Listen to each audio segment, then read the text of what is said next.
Hello and good morning. My name is Steve Pugh. It's Friday. I think it's Friday, the 3rd of November. I do various different podcasts and live streams on the internet. I also run a startup called Roadmap MBA, and our mission is to bring free business education to the world to really help people kind of develop their careers and also launch businesses and follow their passions and that kind of thing. And I try and be as generally useful as I can. One of the things which actually came up 3 times just this week was people who wanted to know, what do I need to do to start a podcast? What kit do I need? What software do I use? How do I do it? All of that kind of stuff. And when it happens 3 times in a week, although I haven't done one of these live streams in a while, I've just been busy doing other interviews and other stuff. I thought, why not? It could be a topic that people are interested in as well. But if you actually get involved in the comments and drop in a quick message, it should pop up on the screen. And what I'll also try and do is answer any questions that come in as much as I can. And I'll also share some of my kind of background and some of the stuff I do and why I do it and that kind of thing as well. But the hope is just to kind of have a resource which I can then direct people to, so that if people ever ask me stuff, which I have had a few times this week, hopefully I can kind of direct them to it. It's a more in-depth thing than, I guess, repeat myself different times and maybe missing something out and that kind of thing as well. So launching a podcast is something that's obviously very popular at the moment. I think it really kind of kicked off during the pandemic. And there's different types of things to consider. You have your really big famous ones like Joe Rogan, where you have celebrities generally and they all interview each other. And actually that's what I kind of watch, which is quite cool. But also you then get into more a niche specialist kind of thing to do with different topics. And what I'd almost recommend is that if you have a particular niche, maybe try and kind of focus on that. But what I'm going to do over the next kind of half an hour or so is go over the why. Why do you want to start one? What do you want to talk about?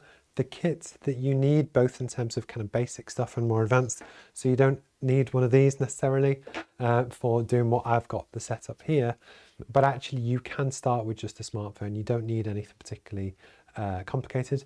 We're going to cover, should you go live or pre-recorded? This is a big one and it's so much harder to go live. But I'm going to explain why and actually the benefits to do that should you wish. Your location. So do you want to broadcast from the same place every time, which is kind of what I do, but actually then relating to that for your guests, both who do you invite, why do you want to invite them, and also do they physically have to come to you, because that might limit who you can speak to, and then if not, how can you kind of make that work as well. I'm going to talk about cameras, which is one of the main things that people normally kind of ask me about, and that includes different lenses and different ideas and stuff that might, I'll explain how and why different things do different things. I'll cover sound briefly, then we've got lighting, editing, and also kind of broadcast production, and then also distribution. So hopefully this might be interesting. If you have zero interest in launching a podcast or anything like that, just ignore this, just skip past, and that's absolutely cool. But actually, if you do want to check out any of our stuff and the past interviews that we've done, go to roadmapmba.com or search for us on YouTube or on the different socials, and you'll probably see examples of different kind of things and setups. Because in this room, which is essentially, it's like a TV studio, we have different setups set up for different reasons to do different things. One is the broadcast setup, which is like this, which is, you'll see the moving camera, and it's a more of a classroom kind of setup. And then we also have a slightly more intimate interview setup with a blurred background and a big sign on the wall, and it's designed for a different thing, and I'll kind of cover that as well. Okay.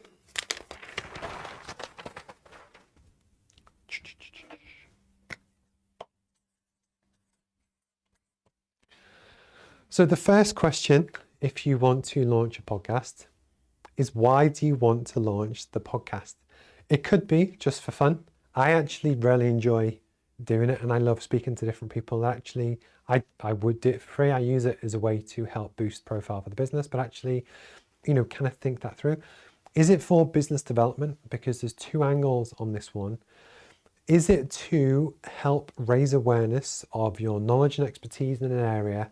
Or you could do a podcast about microphones or whatever it is you sell, and actually, find your niche. So even if you run a CNC machine shop, you could actually do a CNC machine podcast and talk about what's new in different types of machines.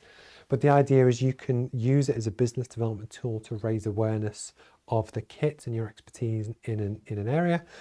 But you can also use it when you target people as a business development tool in the people that you target. So for instance, if you want to get to know certain people better, you can message them and say, would you like to be on my podcast? I'd love to share your story, etc. But you're still using it as a business development tool, but not more in an indirect manner, if that makes sense. Next is a lot of people, and no, don't be ashamed of it. It's almost just to be honest about it. It's about profile. So most people, not everyone, likes to stand on a stage, be recognized for what they do, and have some sort of recognition in the industry about what they do and how it works, and hopefully be known for something. Having a podcast and inviting guests on, and especially when you start to share that content, if it gets traction, is a great way to build your personal profile and your personal brand. One of the big things that I'm very keen on is that in long form content, when essentially you just talk for an hour, over time, people kind of get to know you a little bit as well. So that again has benefits in building trust with your audience and that kind of thing. And last but not least, and I just want to break any misnomers on this, some people think that they will launch a podcast to make money. And whilst that is technically possible, it's very, very, very unlikely to happen unless you really hit something ridiculous and do a Joe Rogan and get paid $100 million to host a show. Because that's the other side to it as well. People, we describe them as podcasts, but often now most podcasts that we see and interact with, I at least watch mine on YouTube because I want to see the person as well as hear them. So essentially what you're actually looking at is an interview talk show, not just a podcast. And because of that, almost the way that you should imagine it is different because there's so much more to consider. You absolutely, if you wanted to, can just start an audio only podcast. And some people do, but I think you're then missing a trick later on when we come to distribution and social media, because actually I know that if I see a podcast which is just audio, I tend to skip past it. Is where if it's someone that I recognize, I might watch 20 seconds to kind of get the gist, but I do that when it has the video element to it. And it's an important thing to keep in mind. But on the money points, so with our Roadmap MBA YouTube channel, we got monetized about 2 years ago, I think. And even for, I think it's 10,000 views, you got something like £60. So it's not a huge amount of money considering the time and effort to actually go in and build a podcast and do all the stuff. And actually one of the things that we decided to do is that with any business, you want to build something which your customers like or love. And one of the things that we found is that you essentially get paid on YouTube if you show adverts. But the irony is our customers hated the adverts. So I took all the monetization off. So now when we do all of our content, it is purely about brand and adding value and that kind of stuff. And although we had the potential, I have been paid from Google and YouTube and stuff to do content, I actually took it off because it was hurting the longer term goal for what we were looking to do. And it was just something to consider. But likewise, if you think it's a get rich quick thing or you're going to earn a few grand a month, it might be harder than you think. Okay.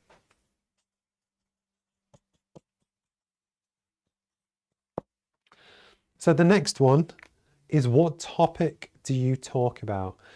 So I basically have two main shows that I kind of do. One is a podcast interview where essentially what I do is ask the guest and share their story and, have a great conversation and hopefully, use that to create interest. And then I also have this one, which is more of a live stream. And essentially what we do here is try and add value, answer questions that people have, cover topics that people might find interesting, and actually use that as the driver to, I guess, demonstrate expertise and knowledge and that kind of thing. And it's something that I will touch on later on. But the other thing which is really important to a small business, which is essentially what we are at Roadmap MBA, we choose to live stream because often what happens is that when we actually come to broadcast, of the 20,000 connections that I've got on LinkedIn and across the other kind of social platforms that we do, hopefully people get a little push notification to say, Steve Pugh is live. And actually today they will have hopefully got Learn to Podcast, something, the heading that my hope is for anyone that wants to learn to podcast, they will actually see the little pop-up and they might come in and watch or join later. And if we didn't live stream and we just pre-recorded, people never get that. So it's something that's really important to talk about. But actually in terms of the topic and what do you do, You need to think about something that actually, is there something that you could do week in, week out, or every 2 weeks, or every once a month, but you're happy to keep doing forever, or for a year, or for 2 years, to be actually consistent with? Because if you hate the idea of being on video, or you don't have the time to do it, or whichever, I wouldn't even start, because a one-off thing is really expensive. And actually, it takes ages to learn all of the craft and learn all the stuff that actually do something that you would love to do. One of the guys that approached me had like a model business, so, you know, kind of Warhammer type army model stuff.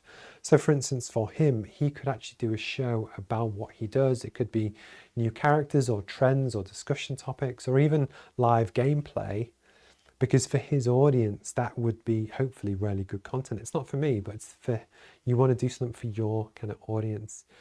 But likewise, if you hate being on camera and you hate talking to people and put yourself out there, I wouldn't even start. It's a really important thing to think about. Likewise as well, one of the kind of slightly cop-out things that I do with the interviews, but I think it's true with all of the interview channels, is as long as you can keep finding new guests, you've always got new content as well. Likewise, if you wanted to do a show which was always about trying to think of new content, new things to talk about, you can really quickly run out of ideas, and therefore it dies just because you run out of ideas of stuff to do. So actually that could be an angle, but what I'd say is that when you do interview people, put a slant on it based on what your expertise is or the topic that you want to kind of talk about. But consistency is the real key. I do see people really well intentioned that might go to a podcast studio, hire it for a day, record 4 episodes, have them edited up and then share them. But it's a long-term play. So almost I would, if you can, and you definitely can, try and control your own production. Because if you can do your podcast once a week or once every 2 weeks, but even if you do it from your laptop over Zoom, and I'll talk about how we kind of do that. For one, the cost is 100 times lower, but actually you can do it when you want around your own schedules and different bits obs, and you don't have to line up all these different pieces to actually make the thing work. So although I went a bit far with the idea about a production studio, at least it's mine and I can use it whenever I want. But actually it's really important to control that kind of side of things. Okay. So kit is the next one, and I guess cost will come into this as well. So this will come down to your ambition and what you want. That when I first started the kind of live streams and that kind of thing, it was in my spare bedroom at home. It was with a 7-year-old laptop, and I did have some of the cameras, so you know, I'll give you that one. But actually you could start arguably for free just with the stuff you've got. If you own a laptop and that's it, or a smartphone, a little bit harder on the smartphone for the editing, but actually if you own a laptop or a computer, you could start your podcast today, providing you've got a webcam and a microphone. The most basic way to do that is basically have a Zoom call with someone. You can record the call, and then arguably, once you've got the recording, you're done. You can then share that on YouTube and different social media sites. And chances are, if you're watching this, you could probably have the kit to start that, and you could do that today. You could have it done by lunchtime. And actually, it's really important to kind of not worry that you have to buy all this big, expensive stuff. Because actually, the important thing is the quality of the content, not the actual quality of the kit and the cameras. There's no point having a great setup and terrible content. You're much better having great content and a terrible setup. And it's that kind of thing of I'd never let anything slow you down. That some people might want a really advanced setup, and you can absolutely, if you've got the cash, do that. But it also gets a lot more complicated and a lot more things can go wrong. That I'd almost recommend start small, find your feet, and then gradually build up. And that's something we certainly did here. But in terms of the actual kits and stuff, I'm going to come back to that a bit later on. But it was more to do with cost, that actually you can start for free. And then likewise, even some of the podcast hosting platforms are also free. So the one I use for the audio podcast is called Anchor. It was since bought out by Spotify, and I think it's called Spotify for Podcasters or Podcasters for Spotify, you'll find it if you search for it. It was anchor.fm was the website, and that'll forward you to where the new Spotify hosting is. But also, I guess any of your social media platforms can host video now, or audio, which is if that's what you want to do. And then last but not least, on the audio angle, even if you don't have a laptop, but you have a smartphone, you can actually start your first podcast just with voice notes.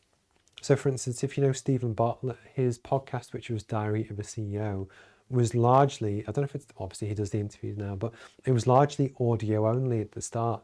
But the point is, as long as you've got a phone, you can actually start that right now, that you don't need anything else. And it was just something that I wanted to kind of talk about. Okay.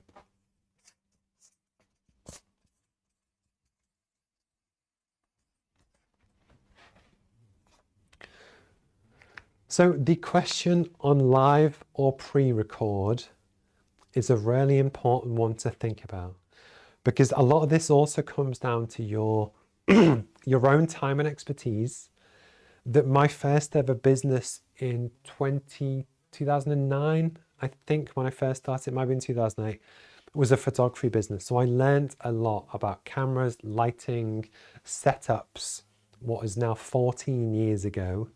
The one things that I've been able to do, because I enjoy it, I'm passionate about it, I've been able to build on that knowledge over time. And also I'm quite techie, I'm quite good at learning stuff. That to build the setup that I have here, where I have the camera, I've got it on a moving slider. We're obviously broadcasting live. It goes out via a software called OBS, which I'll talk about. You'll see the graphics and the clock and the streamers, and we go out live to LinkedIn, YouTube, Facebook, 2 Twitter accounts, the company LinkedIn, Twitch, Instagram, and a few others. You don't jump in to get to that point in from day one.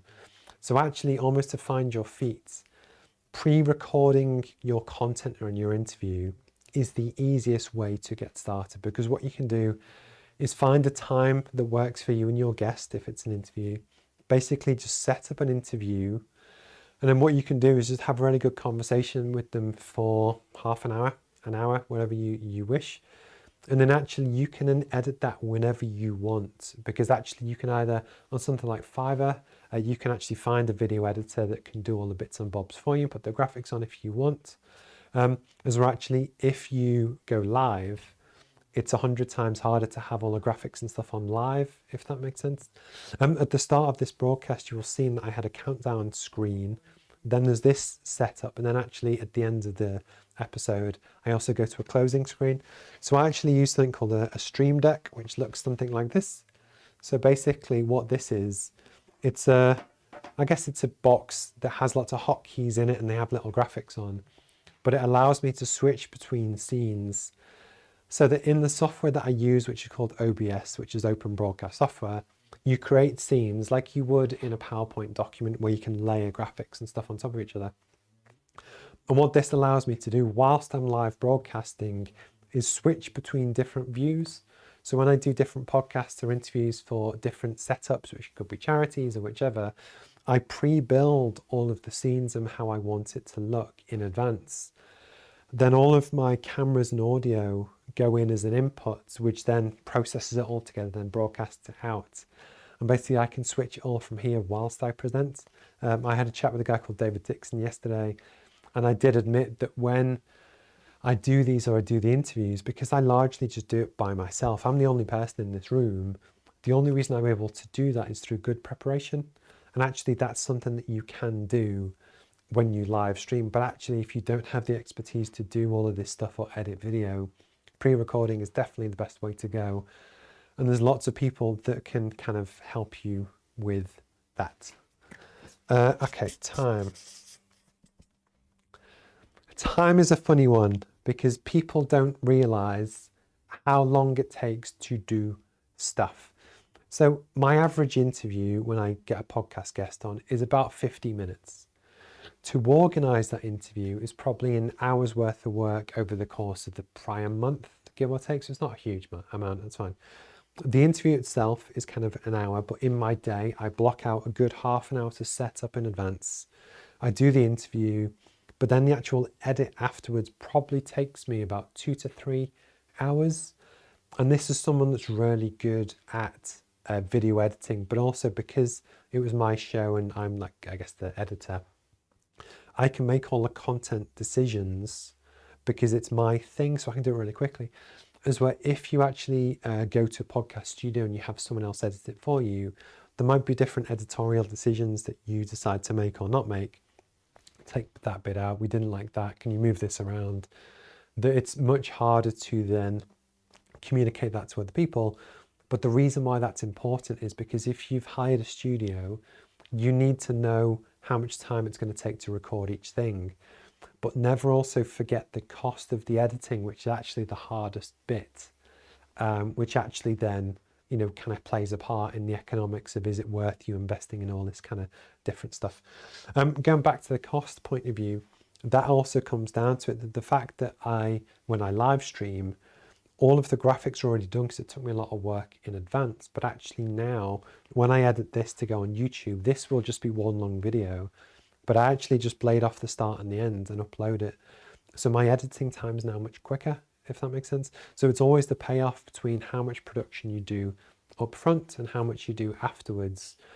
But if you look to outsource it, you're probably looking at 3 to 4 hours of editing for a 1 hour video, unless you find someone that's really good and that can kind of do that for you. If you look on Fiverr and various different places, you should be able to find good people that can kind of do that. But don't think that an episode is just the time to record and that's it, because it's definitely not.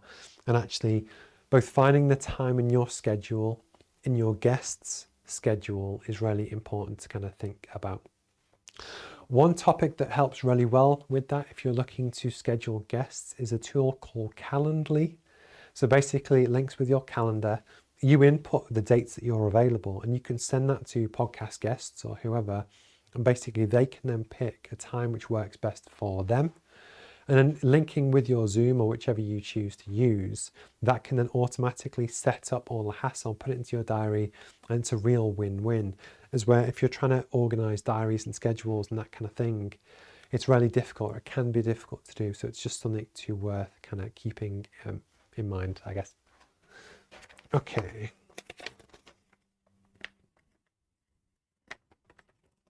Oh. Yeah.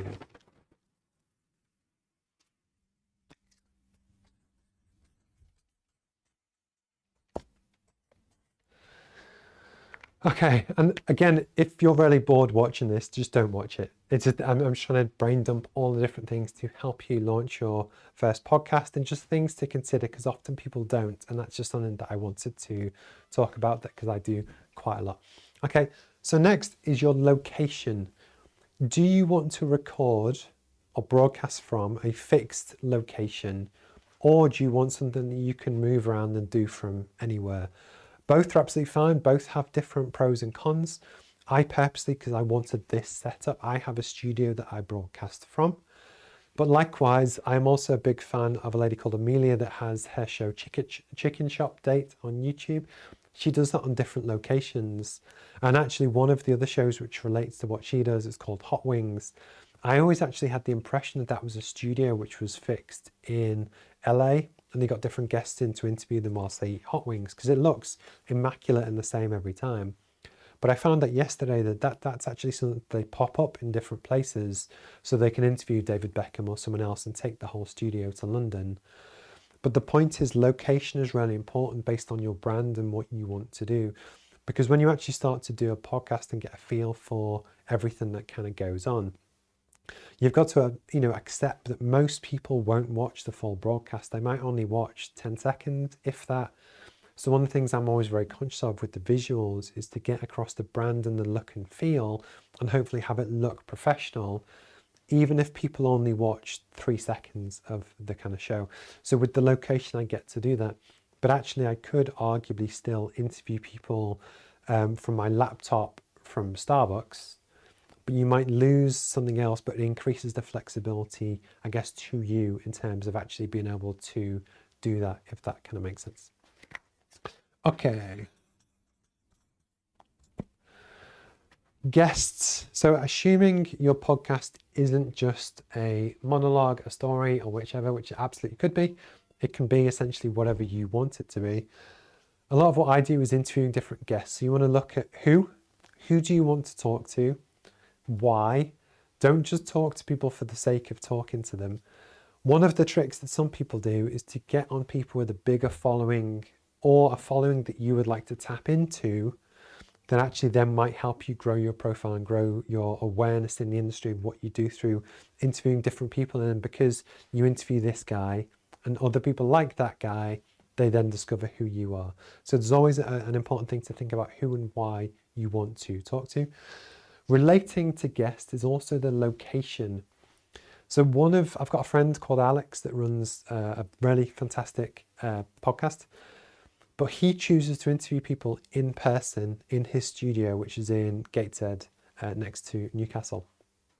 But one of the challenges that you have if you interview people in person, face to face, I did one with an organization called Umi about 2 weeks ago, is that you both need to align diaries to both set something up.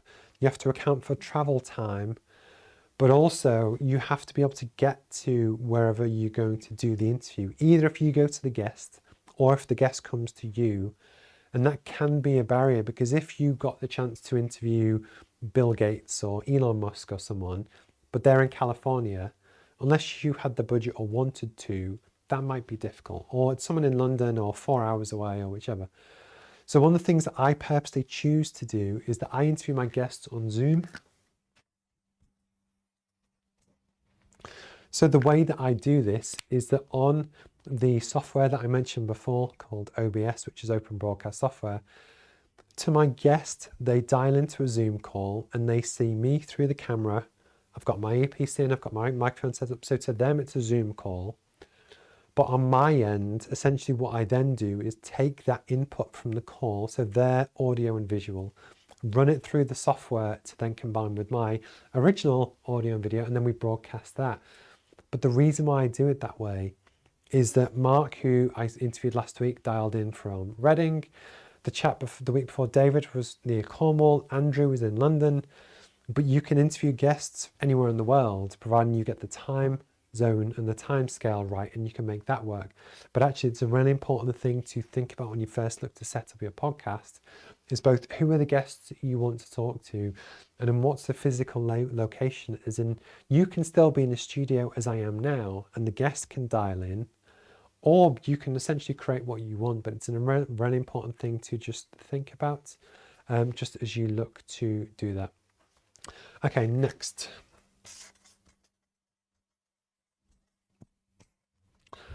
So one of the big topics that people always ask about first is the camera. What is the camera that I should get, and how should it work, and how does it, what people always want to know, what should I buy? So this depends on your budget, your space that you have, and actually how interested you are in cameras and lighting and that kind of thing. Because the truth is, if your laptop has a basic webcam, that's all you need. You don't need anything else. You can choose to get, more expensive cameras and lighting and different kind of stuff, but you don't have to, and that's worth kind of keeping in mind. I'm going to jump into this. So I use Canon cameras. The camera that I'm broadcasting on now is called a Canon EOS RP. And the reason why I use Canons is that my first photography business was I use Canons. I know them really well. I understand them. I know how to use them. But actually with a mirrorless camera or a digital SLR camera, essentially what you can do is that you can control everything about the shot in terms of what's called the depth of field, if you want to blur the background, or the shutter speed to make it brighter or darker. And there's so many different things that you can change that actually give you a lot more creative control than if you just use the webcam, where often the webcam will just use software and you'll get like an average picture. But if you want to go for a really advanced setup, that kind of helps. On the camera body itself, I purposely choose Canon's mirrorless cameras because it allows me to export. So this camera that you're on is actually exporting via a USB-C to HDMI cable, and it goes from there into my iMac, into the software, and then it broadcasts.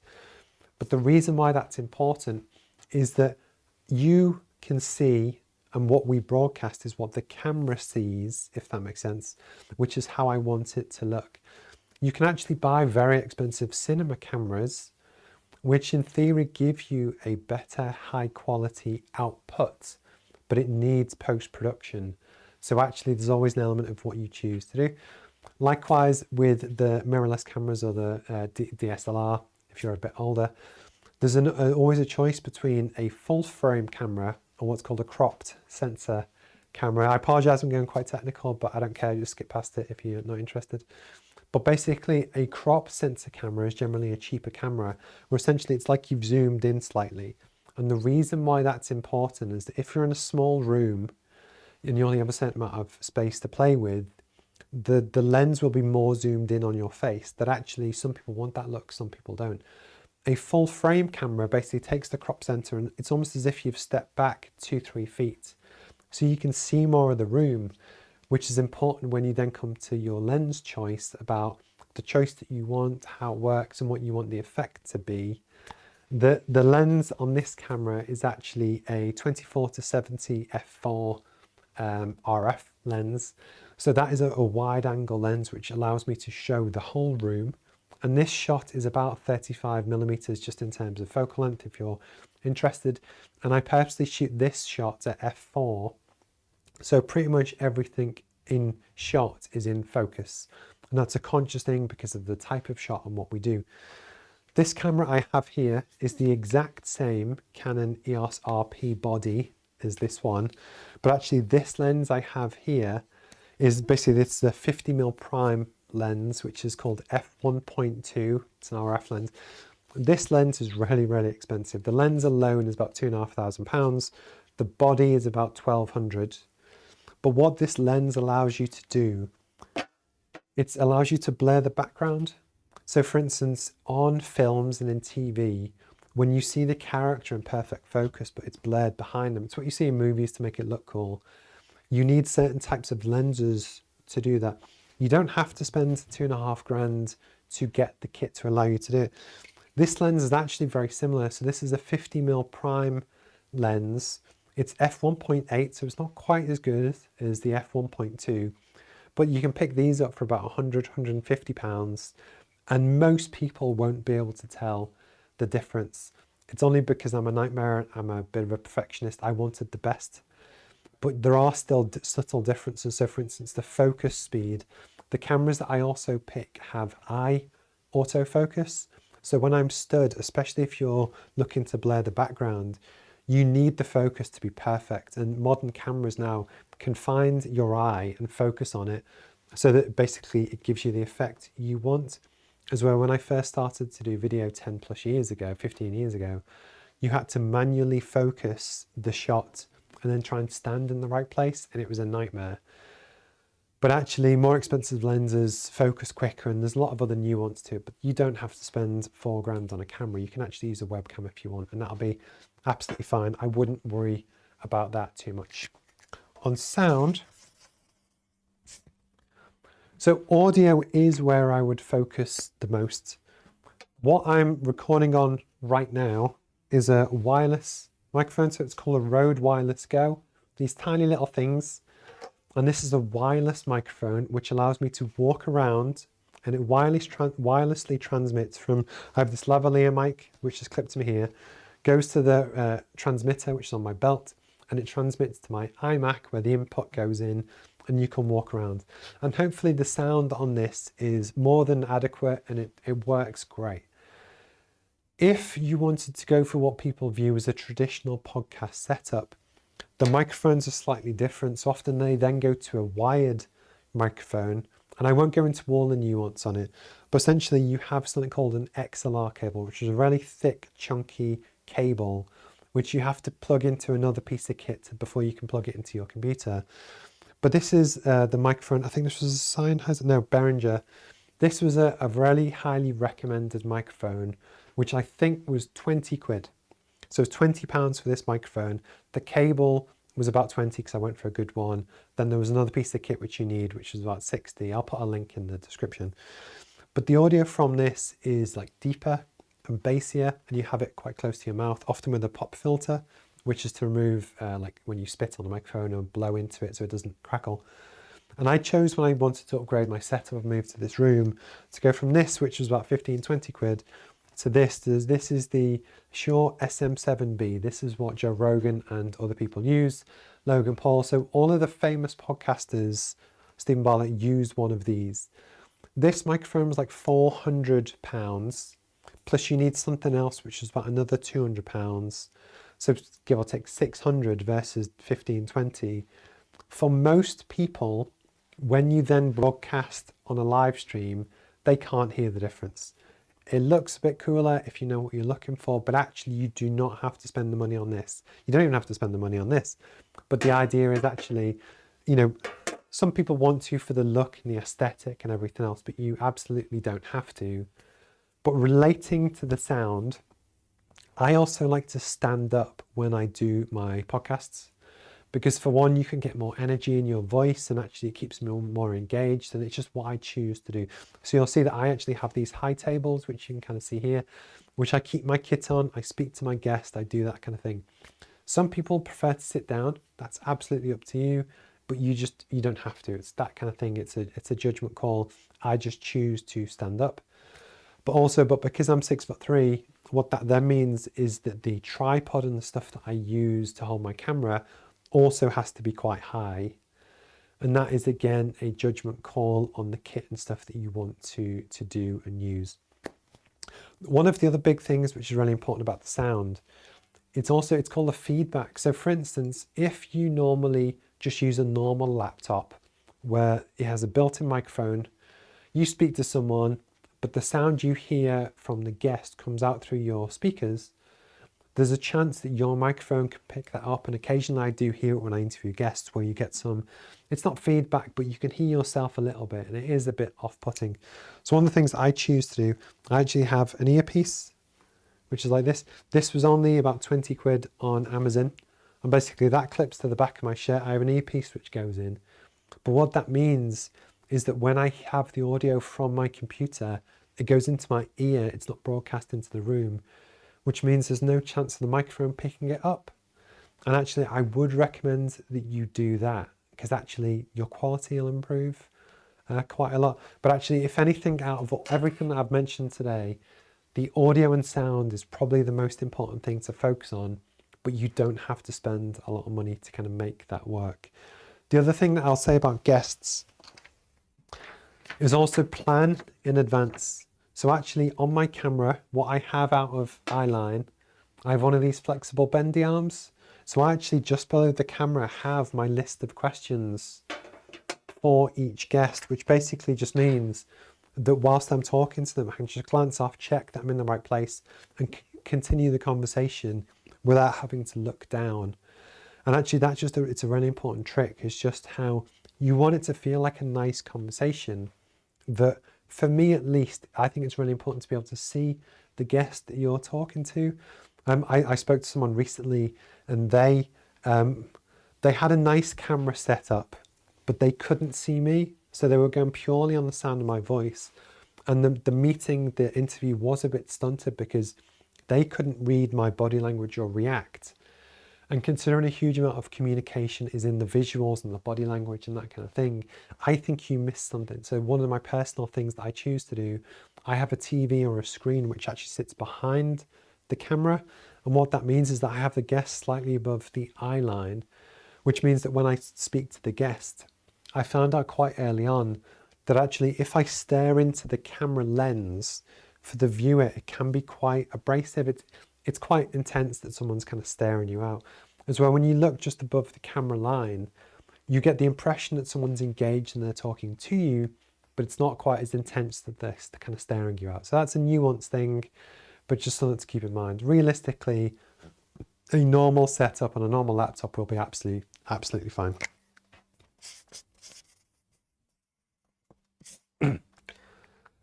Okay, so next we're going to talk about lighting.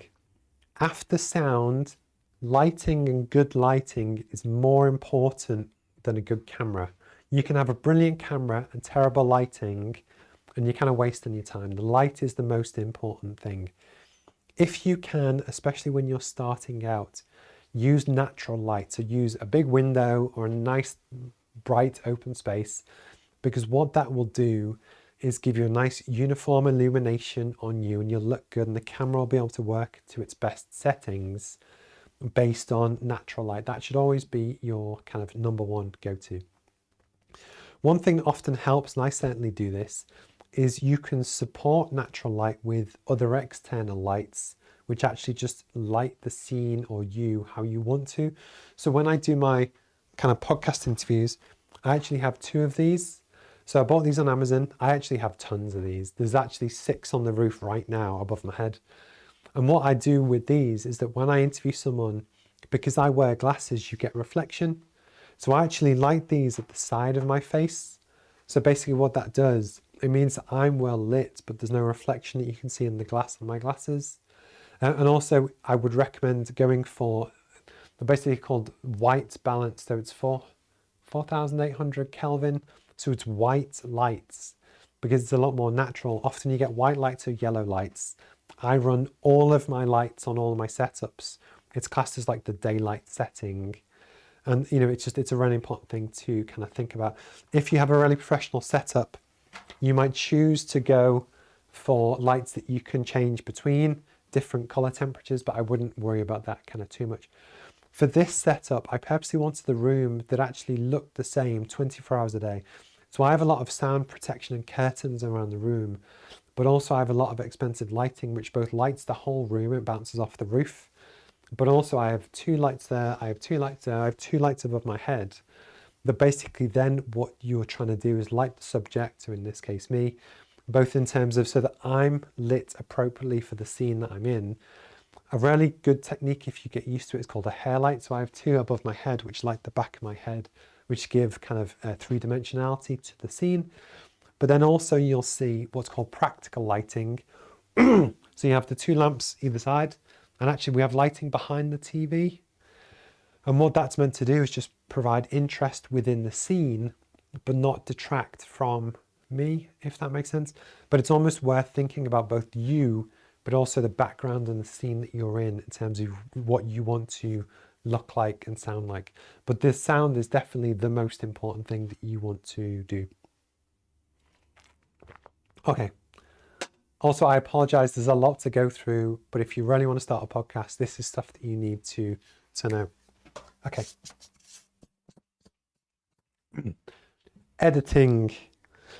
So I finish this broadcast, or I finish the interview.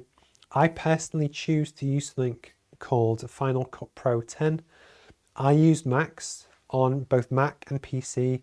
There are hundreds of different types of video editing software. You can get as complicated or as simple as you like, but actually most, I use Macs, but most PCs or Macs or laptops come with some form of basic video editing software. What you can do if you want to, and it's absolutely fine, is just record from Zoom. So you get your output, we have your 2 windows, but generally there's like a black bar or a black thing around it, which is just what you normally see on Zoom. And then what you can either do is just blade off the start and the end. So you start the show at the start of the conversation and you end at the end of the conversation. Obviously cut off all of the intro bits or the chat afterwards. But also with video editing software, what you can also do is overlay graphics. So there's something called a PNG, which is a graphic file which has elements of transparency to it. So what you can then do is create a graphic which aligns with your brand, which basically sits over the interview window so that you get the finished product that looks how you want it to look. But actually it's quite simple to do. You could either pay someone else to do this for you, or what I would recommend is just a bit of practice to kind of learn how to do it yourself. On Macs, it's called iMovie, which is the original one, or if you pay, you can get Final Cut Pro. I'm not entirely sure on PCs, but there'll be loads of ways and things that you can do that. But the other way to do it, if you want to live broadcast, is using the software I mentioned before, which is called OBS, which is Open Broadcast Software. And what that allows you to do is effectively create the same graphics, but you pre-do them so it's live. And what that then means is that allows you to create the scene and create the visual you want and broadcast instantly. And that's how I choose to do it. Even if I was going to still pre-record an interview for a later broadcast at a later date, Personally, I would still record via OBS to have everything on, all the graphics and stuff that I want, because it just makes it so much easier. But you don't have to. You absolutely, it's completely up to you.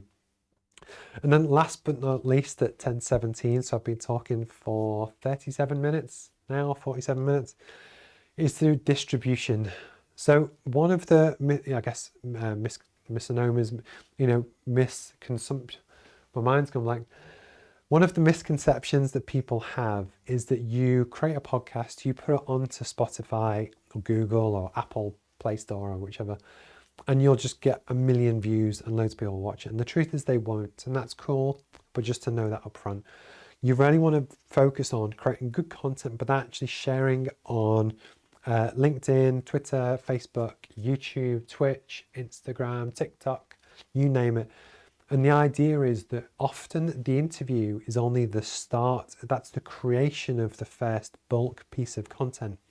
But actually the ability to edit it, change it up, remix it, post just clips of the whole thing onto social is actually where you'll get the most value. So although my average interview might be 50 minutes, it's often the 5-minute best bit clip where I just take the most interesting bits and just share that.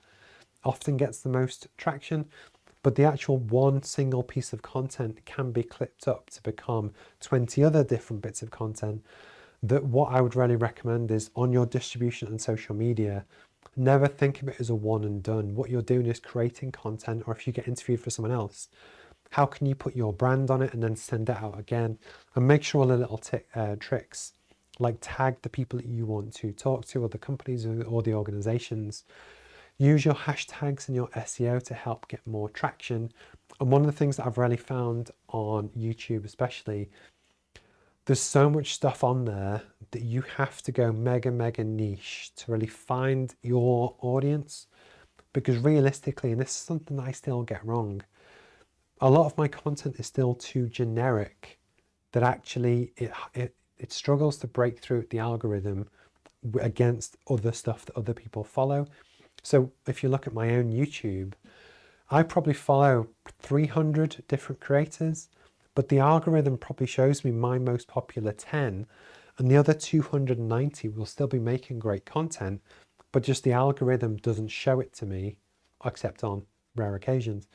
But that's important to know, because actually it doesn't mean that your stuff isn't valuable. It just means that for whatever reason, YouTube isn't pushing it to that audience. But for me, LinkedIn is actually my main audience. So that's why I kind of clip it up and repost it, and it seems to do okay there. But don't get disheartened if it doesn't quite have the reach that you want it to, etc. So I think about 50 minutes in, that is, I'm going to call it quits there. But if you want to start your own podcast, as I've kind of mentioned, why do you want to do it? Is it for business reasons? Is it for fun? Are you lonely? You just want to talk to people? You want to make friends? You want to sell stuff? Whatever it is, just have a note to yourself why you want to do it. What topic do you want to talk about, and why? Why are you passionate about it, and why do you feel that you want to talk about that kind of thing and not someone else? The kit, you don't need mega advanced sophisticated stuff. You can actually start with some fairly basic stuff and get started, and I would recommend that just to see if you enjoy kind of doing it. Consider whether you want to live stream or pre-record. Pre-recording is a lot easier, and I would recommend you start there. But there are big benefits to live broadcasting if you can. Your location, do you want to record from a fixed studio like I do here? Or do you want to just travel around with your laptop? That's kind of absolutely cool. And then relating to that for your guests, do you want to interview your guests in person in a studio? Or do you want to do it remotely online by Zoom or whichever? Both are absolutely fine, but you get pros and cons with both. Realistically, in person, you're probably going to get a better connection and a better interview, but logistically, it's a lot harder to get people there. Plus, it often takes up a lot more time than just being able to dial in from Zoom or whichever. Cameras, to be honest, if you have a laptop or you have a basic webcam, that's more than fine. You can spend more, but only if you really want to. I would focus on sound. Again, for 20, 50 quid, you can get something which is more than good enough. You can spend thousands, but it won't necessarily make it better. or even if it does make it better, most people won't notice. So it's worth just keeping in mind on that one. Lighting is important, but if you can use natural light, but then if you choose to have a scene like this, which is, I guess, professionally lit, I use daylight white balance. So it's almost where they're kind of white lights. I have a range of different lights that I use, all from different bits and bobs. I'll put links in the comments. Editing, never forget the edit. The actual pre-record and the record of the interviews, the quick bit, it's probably going to take 2-3 times that amount of time to then edit, export, and then share and do the distribution.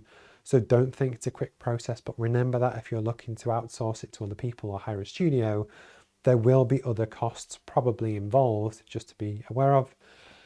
And then last but not least, just in terms of distribution and stuff as well. So I use, for the audio podcast, was a website that was called anchor.fm, which has been recently bought out by Spotify.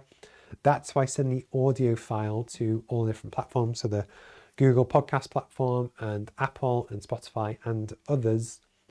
But the other distribution channels, I go direct to YouTube, Facebook, and Twitch and Instagram and TikTok and all of those kind of bits and bobs as well. So hopefully, if you're interested in launching a podcast, that might have been useful. This is the kit I use. This is my setup. I've hopefully tried to explain how and why it all works. But if you have any questions or comments, drop them in the chat or whichever, and I'll happily help if I can. Have a wonderful rest of your Friday. Have a great weekend, and I'll speak to you soon. All right, cheers, guys. Thank you. Bye-bye.